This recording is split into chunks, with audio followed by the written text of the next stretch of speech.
Akadosh Baruch Hu, il dit, mais on dirait que je vous ai puni. Alors, punition, tous les matins, vous allez vous réveiller, vous allez prier pendant 1 heure en mettant des téphilines et un talit. Voilà, c'est une punition. Mais maître, si on pourrait dire ça, parce qu'il y a beaucoup de gens qui le sentent, ça. Alors ça, Akadosh Baruch Hu dit, mais moi, j'ai jamais demandé un truc pareil. Moi, c'est pas du tout ça, moi, ce que je vous ai demandé. Moi, ce que je vous ai demandé, c'est que vous ressentez, vous savez, mes amis, le premier, dans Parashat Noach, le Baal Shem Tov sur Parashat Noach, c'est un des chidushim énorme.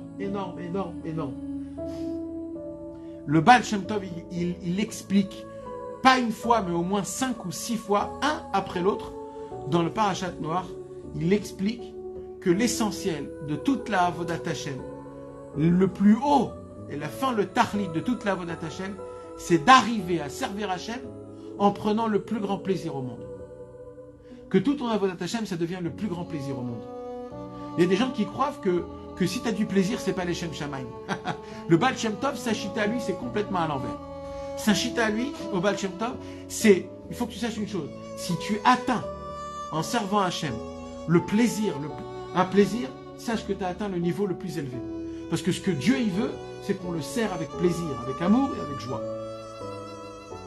Quand nous, si on n'est pas dans ce critère-là, on est paumé. On est loin du compte. On n'est pas là comme il faut. C'est pour ça qu'on doit se faire des plaisirs.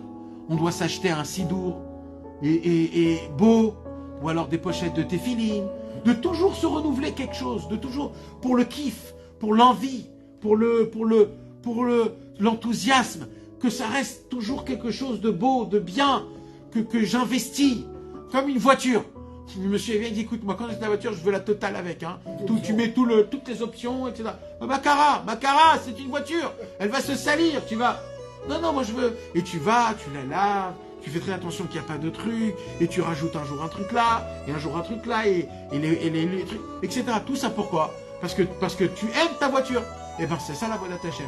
Si tu te fais pas si tu mets pas ton cœur, jusqu'à que tu n'arrives pas à ressentir le ta'anoug, c'est-à-dire le plaisir dans ton Avodat Hashem, t'as raté quelque chose d'énorme, dit le Baal Shem Tov. Vous pouvez voir dans Parashat Noach, après le Hamoud Avoda. Tout de suite après le Hamoud Avoda, vous allez voir les 5 ou 6 Chidushé Torah, un après les autres, comment le Baal Shem Tov il dit, le Ikar et le Chidush de tout dans l'Avodat Hashem, c'est de trouver le ta'anoug dans l'Avodat Hashem. Pour que Akadosh Baruch Hu, parce que vous savez mes amis, le malheur le plus grand pour Hashem, le malheur le plus grand pour Hashem, c'est qu'on le regarde de manière que Dieu est lourd. Que ce qu'il nous a ordonné, c'est... Comment on dit? Pesant. Hashem, c'est la chose la plus grave qu'on peut faire devant Dieu. Pas parce que grave, voilà. Non, gravement, physiquement, ça fait de la peine. Hashem, il n'y a pas plus grave pour lui quand on le considère que tout ce qu'il nous a ordonné, Torah ou mitzvot, on le prend de manière pesant. Il n'y a pas plus grave que ça. Alors ça ne veut pas dire que si c'est pesant, on ne le fait pas. On est obligé de le faire comme ça ou comme ça. Mais il faut savoir qu'il y a un problème. Il y a un problème quand on sert à Kadosh Baruch Hu de cette manière-là. C'est pour cela l'importance que Rabbeinu il nous parle ici d'arriver et d'atteindre une simcha. Et de quelle simcha on parle? De simchat mitzvot.